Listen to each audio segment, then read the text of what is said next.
ఇలాంటి పద్ధతుల్లో ఇందాక చెప్పిన అమరావతి, పోలవరం, బనకచెర్ల అనేది చాలా గేమ్ చేంజర్ అన్నాడు గతసారి మనం మాట్లాడాం.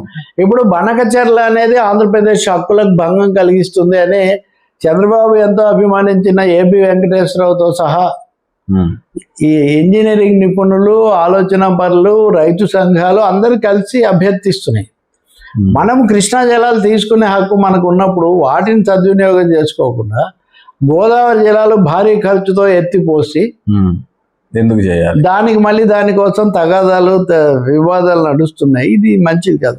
ఈ విధంగా చూస్తే అమరావతి అప్పులు అదే అలా ఉంచండి, కేంద్రం ఏమి ఇవ్వలేదు. విశాఖ ఉక్కు అనేది అది ఒక పెద్ద అసంతృప్తిగా ఉంది. ఈ మధ్య పల్లా శ్రీనివాసులు అనే వాళ్ళ రాష్ట్ర అధ్యక్షుడు తెలుగుదేశం, ఆయన గాజువాక ఎమ్మెల్యే నిరాహార దీక్ష కూడా చేశాడు విశాఖ ఉక్కు కోసం జగన్ ఉన్నప్పుడు.